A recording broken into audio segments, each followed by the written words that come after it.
दोस्तों, क्या हाल है?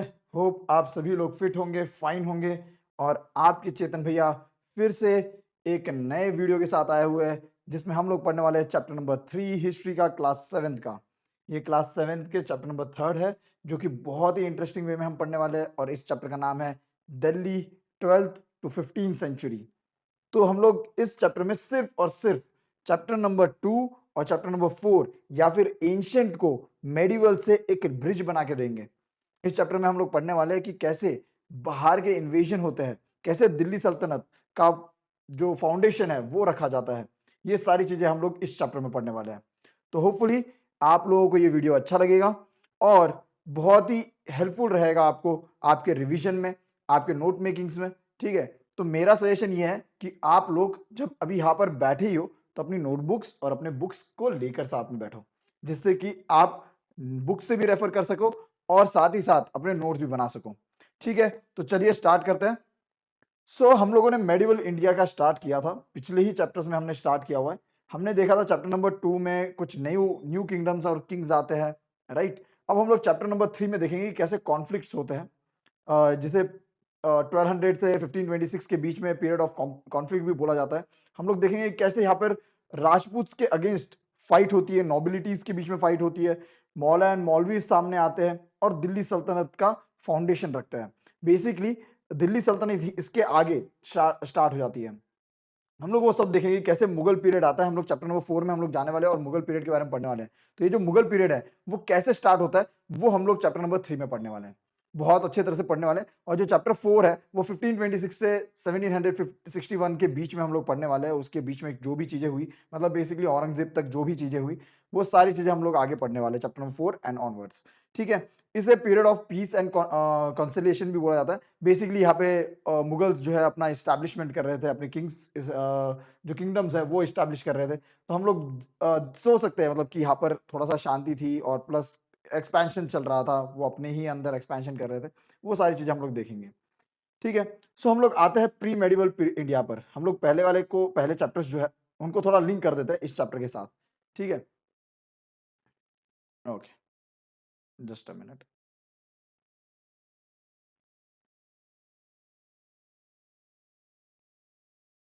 ओके, सो इंडिपेंडेंट राजपूत रूलर्स हमने देखा था पिछले चैप्टर्स में कि न्यू किंग्स और किंगडम्स आ रहे थे। जो समंतास थे वो पावरफुल हो रहे थे और अपने ही किंग्स को किल करके, इन्वेड करके वो लोग अपना किंगडम स्टैब्लिश कर रहे थे। तो इंडिपेंडेंट राजपूत रूलर जैसे कि चंडेलास जो बुंदेलखंड में है, चौहान्स जो दिल्ली में थे, तोमस, उसके बाद परमार्स, सिसोडियास, ये सब उभर के आ रहे थे। ये सब इंडिपेंडेंट रूलर्स हैं। हम लोग देखेंगे कि कैसे चौहान जो है वो अजमेर से दिल्ली की तरफ शिफ्ट होता है। वो भी चीजें हम लोग इस चैप्टर में, इसी चैप्टर में देख लेंगे।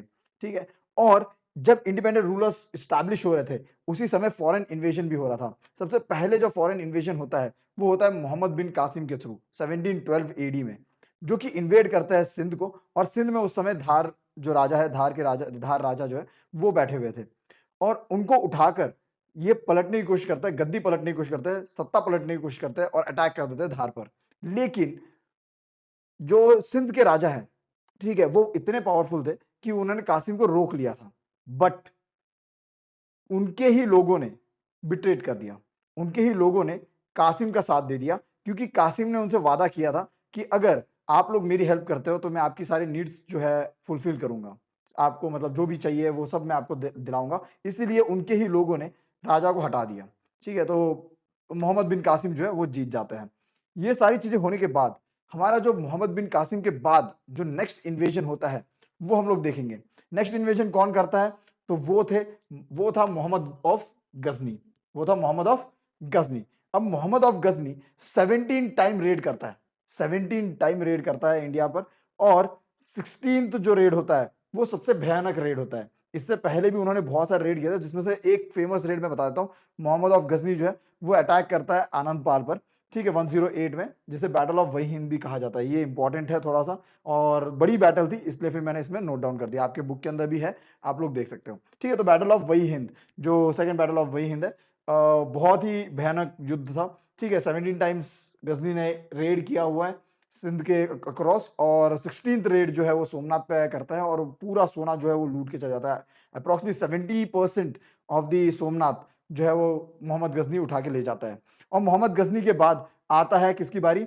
मोहम्मद गौरी आता है। ठीक है, अभी तक जितने भी रूलर्स थे उनका कुछ रूल करने का इरादा नहीं था, लेकिन जब मोहम्मद गौरी आता है, ठीक है, तो उस समय दिल्ली पर एक पावरफुल राजा बैठे थे जिनका नाम था पृथ्वीराज चौहान। आप लोगों ने हिस्ट्री सुनी होगी, और पृथ्वीराज चौहान जो है उनको हटाना अपनी जगह से बहुत ही मुश्किल था। तो गौरी की भी दाद देनी पड़ेगी कि गौरी ने अटैक किया और पृथ्वीराज चौहान पर, बट पहले है अटैक में जो फर्स्ट बैटल होता है, बैटल ऑफ टरेन, उसमें पृथ्वीराज चौहान जीत जाता है। मोहम्मद गौरी हार जाता है और फिर वो वापस 1 साल बाद वापस तैयारी के साथ आता है।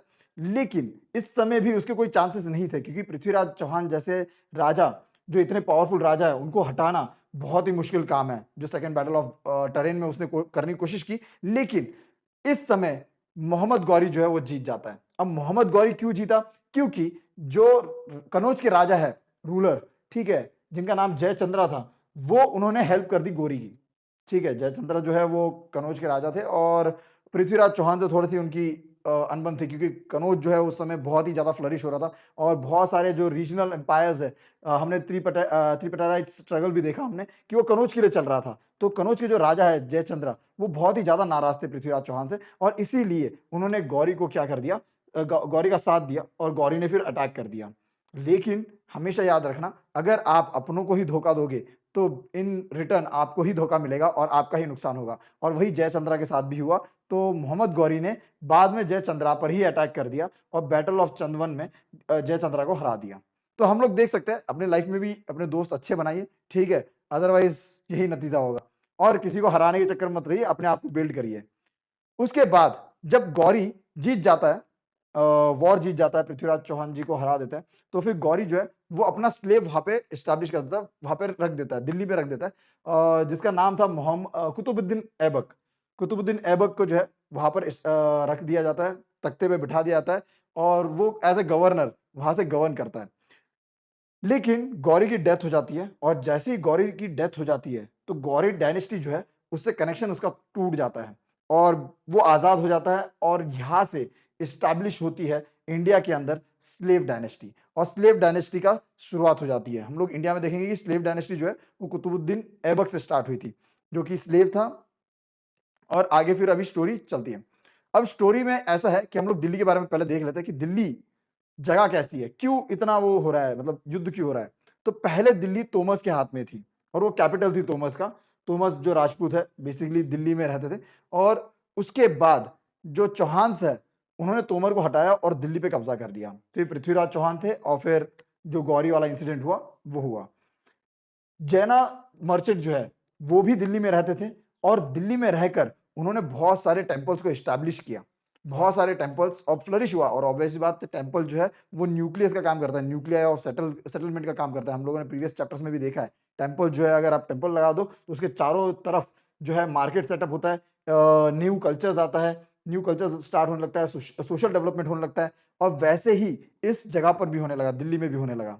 और दिल्ली में कॉइन मिंटिंग भी स्टार्ट हुई थी, जिसका नाम था दलीवाल। तो बेसिकली जो कॉइन्स बनाए जाते थे उसको दलीवाल बोलते थे, और वो कॉइन्स का इस्तेमाल भी दिल्ली में स्टार्ट हो चुका था। तो बेसिकली हम लोग देख सकते हैं दिल्ली कितना फ्लरिश हो रही है, राइट, इस समय। अब ये जो जितना भी मैं इंफॉर्मेशन दे रहा हूं, इसकी फाइंडिंग कहाँ है हिस्ट्री में?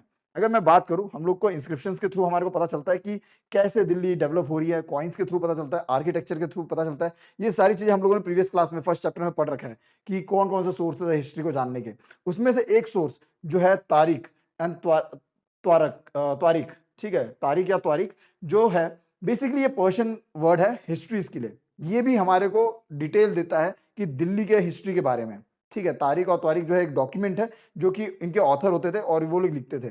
अब ये जो ऑथर थे ये लर्न मैन थे, ठीक है, एडमिनिस्ट्रेशन में हेल्प करते थे, इनके ये सेक्रेटरीज रह चुके थे। तो ऑब्वियस सी बात है, इनके पास नॉलेज था, इनको पता था कि दिल्ली में क्या चीजें चल रही है और कैसी चीजें चल रही है। तो इनके पास बहुत सारा नॉलेज था, तो इन्होंने तारीख और त्वारिख लिखा था, जिसके थ्रू हमारे को इंफॉर्मेशन मिलती है दिल्ली के बारे में।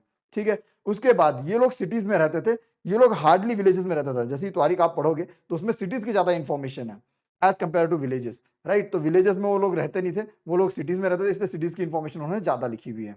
उसके बाद wrote their histories in hope of reward. अब ये जो तारीख और त्वारिख जो है, इसमें राजाओं की हिस्ट्री भी लिखी जाती थी। अब ये क्यों लिखते थे? इनको लगता था कि अगर हम लोग लिखेंगे, जो ऑथर्स हैं, उनको ऐसा लगता था कि हम लोग अगर लिखेंगे, राजा के बारे में कुछ अच्छा लिखेंगे और उनकी हिस्ट्री को प्रिजर्व करेंगे, उनके बारे में गुणगान करेंगे, तो हमारे को क्या मिलेगा? रिवॉर्ड्स मिलेगा। तो इस रिवॉर्ड के चक्कर में ये लोग क्या करते थे? तारीख और तारीख लिखते थे। ठीक है? Advise rulers to follow ideal social order. तो बेसिकली इस तारीख और तारीख में वो लोग एडवाइस करते थे रूलर्स को कि आप लोग सोशल ऑर्डर को फॉलो करो। अब ये सोशल ऑर्डर क्या है, वो हम लोग देख लेते हैं।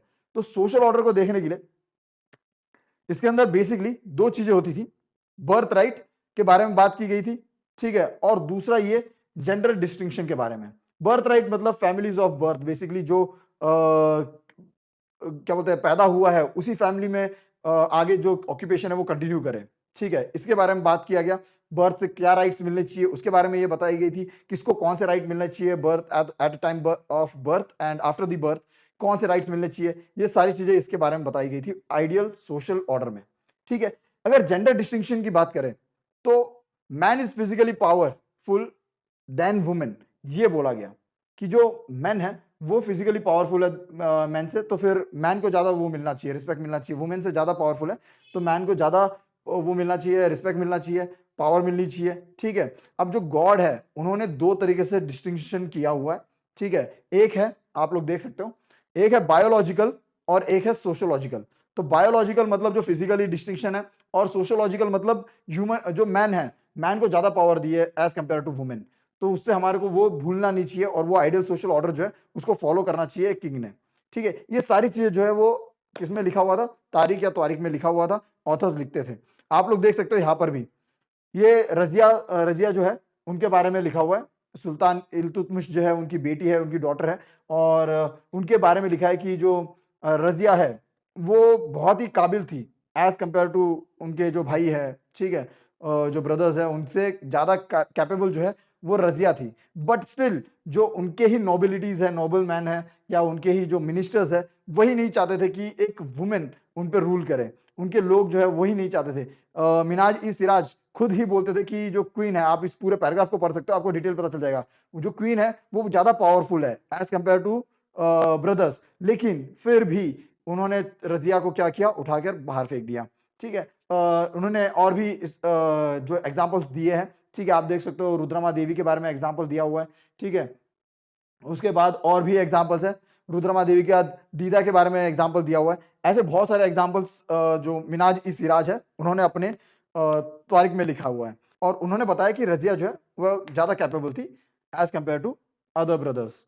ठीक है, ओके, इसमें मैंने शॉर्ट में लिख दिया, वो समराइज कर दिया है। इल्तुतमिश जो डॉटर है रजिया, तो इमनाज ई सिराज जो है वो खुद एक्सेप्ट करता है कि रजिया जो है मोर capable and more able ruler among the brothers. तो ब्रदर्स के अंदर और बाकी लोग, बाकी जो उनके सिबलिंग्स हैं उनके अंदर सबसे ज्यादा कैपेबल जो है वो रजिया थी। But he was not comfortable in accepting Razia as queen, and even nobilities also did not like her. तो बेसिकली इसी कारण से उन्हें वहां से गद्दी से हटना पड़ता है, और गद्दी से उनको हटा दिया जाता है। और ये मतलब बेसिकली उस समय का ये चल रहा था टाइम पीरियड, उस समय का वैसा था। लोग जो है वो इतने पढ़े लिखे नहीं थे, तो ये सारी चीजें चल रही थी। अब दिल्ली का एक्सपेंशन, उसके बारे में बात करते हैं। तो एक्सपेंशन जो है वो दो तरीके से हो रहा था, एक है फोर्टिफाइड टाउन्स और दूसरा हिंटरलैंड्स, जिसपे कोई कंट्रोल नहीं है। हिंटरलैंड्स मतलब जो गांव, जो छोटे छोटे गांव और वो सब होते हैं, उन पे कोई कंट्रोल नहीं होता था। तो ये बेसिकली एक्सपेंशन चल रहा था। तो जो सुल्तान है वो बेसिकली ट्रिब्यूट पर ज्यादा वो फोकस कर रहे थे, ट्रिब्यूट, ट्रेड और प्लंडरिंग, बेसिकली जाते थे, लूटते थे। ठीक है, इन सब पे चल रहा था। तो एक्सपेंशन धीरे धीरे हो रहा था, इसी प्रकार से चल रहा था। ठीक है, लूटना। ठीक है, सबसे पहला मकसद उन्होंने हिंटरलैंड रखा। अभी हम लोग देखेंगे कि जो प्रॉब्लम्स फेस हुई कंट्रोलिंग में, जो भी मतलब दिल्ली को चलाने में, तो सबसे पहला जो प्रॉब्लम फेस हुआ वो था controlling garrison town in distant Bengal from Delhi. अगर सपोज बंगाल का कोई राजा है और वो दिल्ली पर कब्जा करता है, तो बंगाल से दिल्ली पर रूल करना बहुत ज्यादा वो हो रहा था, हार्ड हो रहा था। उनको उतनी पावर नहीं मिल पा रही थी कि वो दिल्ली तक रूल कर सके बंगाल में बैठकर।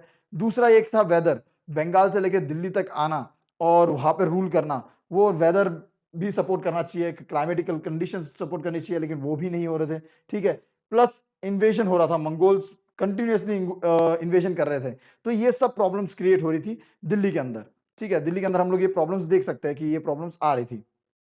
अब कंसोलिडेशन एंड एक्सपेंशन, बेसिकली जो एक्सपेंशन है वो होता है, और एक्सपेंशन कैसे होता है, तो उन्होंने क्या किया, दो तरीके से प्लान को अंजाम दिया। पहले तो इंटरनल फ्रंटियर, अगर इंटरनल फ्रंटियर की बात करें तो हिंटरलैंड जो है, हिंटरलैंड के अंदर हम लोग देख सकते हैं कि वो लोग क्या करते हैं, जो गंगा यमुना डोब है उसके अंदर जो फॉरेस्ट है उसको क्लियर करना स्टार्ट किया इन्होंने। फिर हम लोग एक्सटर्नल फ्रंटियर के बारे में बात करते हैं। यहाँ पे मिलिट्री एक्सपीडिशन जो है वो स्टार्ट कर दिया गया था साउथ में। जो अलाउद्दीन खिलजी है, सबसे पहले जो है इन्होंने मिलिट्री एक्सपेंशन स्टार्ट किया था। तो साउथ की तरफ इन्होंने एक्सपेंशन करना स्टार्ट कर दिया, अटैक करना स्टार्ट कर दिया, to expand the control over the country. ठीक है, तो बेसिकली पूरा एरिया को एक्सपैंड करने के लिए, दिल्ली को एक्सपैंड करने के लिए इन्होंने क्या किया, एक्सपेंडिचर स्टार्ट किए। ठीक है, ओके, आगे चलते हैं, एडमिनिस्ट्रेशन की बात करते हैं अंडर खिलजीज एंड तुगलक्स। पहले बात कर लेते हैं कि इनका एडमिनिस्ट्रेशन प्रोसेस कैसा था। तो इनको रिलायबल गवर्नर की जरूरत थी। ठीक है, इनको रिलायबल गवर्नर की जरूरत थी, तो इन्होंने क्या किया, स्लेव्स को परचेस करना स्टार्ट किया। स्लेव्स परचेस करने के बाद इन स्लेव्स का काम था मिलिट्री सर्विसेज प्रोवाइड करना।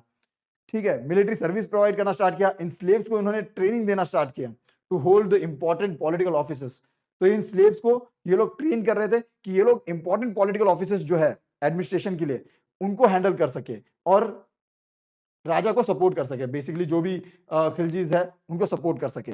लेकिन इससे हुआ क्या, आउटकम क्या हुआ इसका, यस, तो ऑब्वियस सी बात है, किसी स्लेव को आप कोई इंपॉर्टेंट गद्दी दे दोगे तो ऑब्वियसली बात है बहुत सारे कॉन्फ्लिक्ट्स तैयार होंगे, और यहां पर भी हुआ कॉन्फ्लिक्ट्स अमंग नोबिलिटीज। तो मोनार्क और सर्वेंट्स के बीच में कॉन्फ्लिक्ट्स तैयार हो गए, न्यू मोनार्क एसेशन में आने लगे। बेसिकली जो स्लेव्स ही है वही क्या करने लगे, मोनार्क को खत्म करने लगे और अपनी जगह बनाने लगे। ठीक है, फिर हम लोग देख सकते हैं नोबिलिटी कॉन्फ्लिक्ट्स होने लगे, जो भी स्लेव्स है उन्हीं में कॉन्फ्लिक्ट होने लगा, उन खुद लड़ने लगे पावर के लिए, राइट। दूसरा ये है क्रिटिसिज्म ऑफ सुल्तान, तो जो सुल्तान है उसके क्रिटिसिज्म होने लगी। क्यों क्रिटिसिज्म, क्योंकि लो कास्ट को हाई पोजीशन दे रहे हो आप लोग, ये कैसे पॉसिबल है। ये सारी चीजें जो है आउटकम्स में हमारे को देखने को मिलती है। अगर बात करें एडमिनिस्ट्रेशन की और डिटेल में, ठीक है, तो स्लेव जो है वो लेके आया जा रहा था खलजीज के थ्रू, राइट। तो हम लोग टेरिटरी की बात करते हैं, और टेरिटरी जो है, तो इक्ता जो है, तो इक्ता बोला जाता था, जो उनकी टेरिटरी है इक्ता बोला जाता था, और उसको रूल करने वाले को इक्तादार या मुक्ति। आप यहाँ पर देख सकते हो, यहाँ पे थोड़ा सा चेंज कर लेना, ठीक है, ये थोड़ा सा मिक्स हो गया है, तो इक्तादार और मुक्ति। ठीक है, अब इक्तादार और मुक्ति की फंक्शंस क्या थी। जो इक्ता है, टेरिटरी है, उसको इक्ता बोला जाता था, और उसपे जो एडमिनिस्ट्रेशन कर रहा है उसको इक्तादार बोला जाता था या मुक्ति बोला जाता था। तो इनका फंक्शन ये होता था कि ये लोग मिलिट्री कैंपेन रन करते थे। ठीक है, ये लोग लॉ एंड ऑर्डर को मेंटेन करके रखते थे, और ये लोग रेवेन्यूज को कलेक्ट करते थे। लोगों से रेवेन्यू कलेक्ट करने का काम भी किसका था, इक्तादार और मुक्ति का था।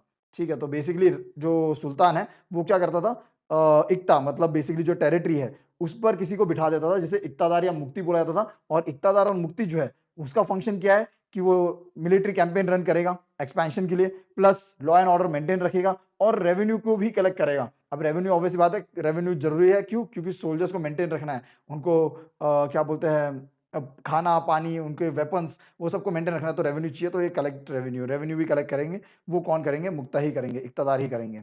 ओके, चलिए आगे चलते हैं। सो अब इतना जब सब इक्तादार पे छोड़ना ये भी पॉसिबल नहीं है, अदरवाइज क्या होगा, इक्तादार के पास पावर आ जाएगी, मुक्ति के पास पावर आ जाएगी, और वो क्या करेगा, इन्वेड कर जाएगा। और किसको इन्वेड करेगा, यस, सुल्तान को ही इन्वेड कर जाएगा अगर उसके पास पावर आ जाए। जो पहले हुआ, जो पहली गलतियां हुई, समंताज जो है उन्होंने अपने ही किंग को मारकर पावरफुल बन गए, राइट, वही गलती वो वापस दोहराना नहीं चाहता था। तो बहुत ही दिमाग लगाया अलाउद्दीन खिलजी ने, और उन्होंने क्या किया, पोस्ट जो है वो हेरिडिटरी नहीं रखी। पहले कैसा होता था कि अगर सपोज इक्ता है, इक्तादार है, इक्तादार का बेटा ही इक्तादार बनेगा, राइट, वैसा नहीं है। तो पोस्ट जो है वो हेरिडिटरी नहीं थी। दूसरा, iqta to be appointed for short period, तो जो इक्तादार थे या फिर मुक्ति थे उनको बहुत शॉर्ट पीरियड के लिए अपॉइंट किया जाता था, और फिर से उनको क्या करते थे, इलेक्ट करते थे, उनको चूज करते थे। अब अकाउंटेंट अपॉइंटेड, तो उसको अकाउंटेंट भी अपॉइंटेड किया गया था, मतलब जो अकाउंट रखे, जो चेक्स रखे उन पर कि कितना है, और उनको भी टैक्स पे करना पड़ता था। इक्तादार और मुक्ति को भी टैक्स पे करना पड़ता था, जिसके ऊपर चेक्स रखने का काम ये अकाउंटेंट का था। ठीक है, और no soldiers kept that are prescribed. ठीक है, इसका मतलब क्या है कि सोल्जर जो है वो जितना प्रिस्क्राइब्ड है उतने ही नंबर्स में रखना है, उससे ज्यादा नहीं। इसके ऊपर काउंट रखने का काम भी अकाउंटेंट का ही था, कि कितने सोल्जर्स बोले गए हैं और कितने ये मेंटेन कर रहे हैं, ये सब के ऊपर अकाउंट रखने का काम ये अकाउंटेंट का था। ठीक है, तो बेसिकली चेक्स रखा जा रहा था जिससे कि ये लोग पावरफुल ना हो जाए और फिर ये लोग राजा को इन्वेड ना कर जाए। ठीक है, तो अलाउद्दीन खिलजी जो है उसकी बहुत ही ज्यादा अगर तारीफ की जाए तो इन पॉलिसीज पे उसने काम किया, जैसे कि मार्केट कंट्रोल पॉलिसी या प्राइस कंट्रोल पॉलिसी उसने लाई। ठीक है, अब ये क्यों लाई, क्यों इंपॉर्टेंट है, जैसे कि सोल्जर्स है, अब सोल्जर्स को खाना लगेगा, अब ये मार्केट में जाएंगे तो फिर ये लोग क्या करेंगे, प्राइस को रेस करेंगे। अब ये चीजें ना हो इसलिए ये लोग क्या करते हैं, इन्होंने क्या किया, अलाउद्दीन खिलजी ने क्या किया, मार्केट की जो प्राइस है, जो दाम है, चीजों के दाम है, उस पर कंट्रोल रखना स्टार्ट किया। इसलिए प्राइस बढ़ नहीं रहे थे और सोल्जर्स जो है वो अपना जो खाना है या फिर जो फूड है वो इजीली अफोर्ड कर पा रहे थे कम पैसों में, जिससे कि सैलरी भी ना इंक्रीज करना पड़े। ठीक है, और सोल्जर्स जो है वो अच्छे से काम करें। Taxes to be paid local chieftains, तो जो भी लोकल चिफ्टन्स है उनको भी टैक्सेस पे करना कंपलसरी था, जो इससे भेदभाव ना हो। ठीक है, assessment and collection of land revenue, assessment हो रहा था, कलेक्शन ऑफ लैंड रेवेन्यू का भी कलेक्शन हो रहा था, चिफ्टन से भी कलेक्शन हो रहा था, इक्तेदार मुक्ति से भी कलेक्ट कर रहे थे ये लोग। ठीक है, तो टैक्सेस से कोई छूटा नहीं था। अगर टैक्सेस की बात करें तो 3 मेन टैक्सेस के बारे में बताया गया है। इसमें से पहला है खराज, जो कि 50% ऑफ द प्रोडक्शन जो है, पीजेंट जो प्रोड्यूस करते हैं वो आपको एज अ टैक्स देना पड़ेगा, एग्रीकल्चरल टैक्स देना पड़ेगा। कैटल्स पे टैक्स था, ऑन हाउसेस पर भी टैक्सेस लगाए गए थे। ठीक है, ये सारी चीजें हम लोग देखते हैं। फिर जो मेन जो उनका प्रॉब्लम था वो था मंगोल्स। ठीक है, अब मंगोल जो है अंडर गेंगिस खान, जो गेंजिस खान जो है, गेंजिस खान। ठीक है, तो इसने क्या किया था, ट्रांसोजियाना जो है नॉर्थ ईस्ट ईरान में 1219 में वहां पर अटैक किया था और उसके तुरंत बाद दिल्ली को भी ये फेस करना पड़ा और दिल्ली पर भी अटैक हुआ और दिल्ली पर अटैक होने के कारण मोबिलाइजेशन हो गया, स्टैंडिंग आर्मी जो है वो मोबिलाइज करना स्टार्ट हुई और ये सारी जो चीजें वो स्टार्ट हो गई थी after the attack of Mongols. अब और आगे चलते हैं हम लोग, जो सुल्तान है अंडर सल्तनत जो है वो 15th और 16th सेंचुरी के बीच में, उसमें देखते हैं कि स्लेव डायनेस्टी के बाद सैयद एंड लोदीज आ जाते हैं। ठीक है, अब सैयद एंड लोदीज जो है वो क्या करने लगते हैं, न्यू सिटीज बनाने लगते हैं, जैसे जौनपुर हो गया, बंगाल हो गया, मालवा गुजरात हो गया। ये इंडिपेंडेंट रूलर जो है वो अपनी सिटीज बनाने लगते हैं और न्यू फ्लरिश होने लगती है, न्यू सिटीज फ्लरिश होने लगती है, न्यू रूलिंग क्लैंस आने लगते हैं, जैसे अफगान हो गया, राजपूत हो गए। ये सैयद और लोदीज के नीचे फ्लरिश हो रहे थे। ठीक है, ये सारी चीजें हमारे क्या करने देखने को मिलती है। ठीक है, लोदीज और सैयद्स के अंडर। अब और बात करते हैं 1540 और 1545 के बीच में, जहां पे शेरशाह सूरी जो है वो आ चुके थे। अलाउद्दीन खिलजी के बाद जो है आने वाला राजा है दैट इज शेरशाह सूरी, और सूर डायनेस्टी का जो है वो स्टार्ट हो जाता है। फिर हुमायूं आते हैं। हुमायूं जो है वो पहले रूल करता है 1530 से 1540 के बीच में, फिर वो लोग शायद डाउनफॉल होता है और फिर से वापस 1550 से 1556 के बीच में रूल करते हैं। और हुमायूं के बाद फिर आता है अकबर, और अकबर जो है 1556 से स्टार्ट हो जाती है उनकी। और ये हम लोग नेक्स्ट चैप्टर में पूरा डिटेल में पढ़ने वाले हैं, कैसे पूरा रूल होता है। ठीक है, मतलब कैसे जो राजा है वो चलता है। Just a minute.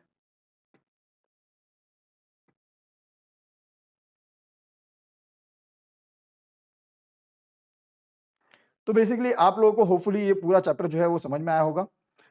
अगर आपको कोई भी डाउट है तो आप लोग नीचे डिस्क्रिप्शन में मैंने लिंक दे रखी है, आप लोग वहां पर फ्रीली मेरे से कांटेक्ट कर सकते हो और व्हाट्सएप पे भी आप मैसेज कर सकते हो। अगर आपको ये वीडियो अच्छा लगा हो तो प्लीज लाइक कीजिए, शेयर कीजिए, अपने दोस्तों के साथ शेयर कीजिए, जिससे कि उनको भी मिले। मैंने पूरा प्रॉपरली नोट्स बना के रखे हुए हैं, आप लोग को ये पीडीएफ जो है वो भी मिल जाएगा। आप लोग मेरे ऐप से फ्री मटेरियल के इसके अंदर डाउनलोड कर सकते हो, फ्री मटेरियल के अंदर आपको ये पूरा ऐप मिल जाएगा, आपको सॉरी नोट्स मिल जाएंगे, तो आप लोग वहां से डाउनलोड कर सकते हो। ठीक है, अगर कोई भी इश्यू हो तो आप लोग मेरे से फ्रीली कांटेक्ट कर सकते हो, मैं आपकी डेफिनेटली हेल्प करूंगा। अब मिलते हैं नेक्स्ट वीडियो में, तब तक के लिए ख्याल रखें अपना, रिवीजन करते रहिए और नोट्स का भी ध्यान रखिए, नोट्स बनाते रहिए। ठीक है, जितना मल्टीपल रिवीजन करोगे उतना ही आप लोगों के लिए बेनिफिशियल रहेगा। चलिए आज के लिए रुकते हैं। जय हिंद, जय भारत।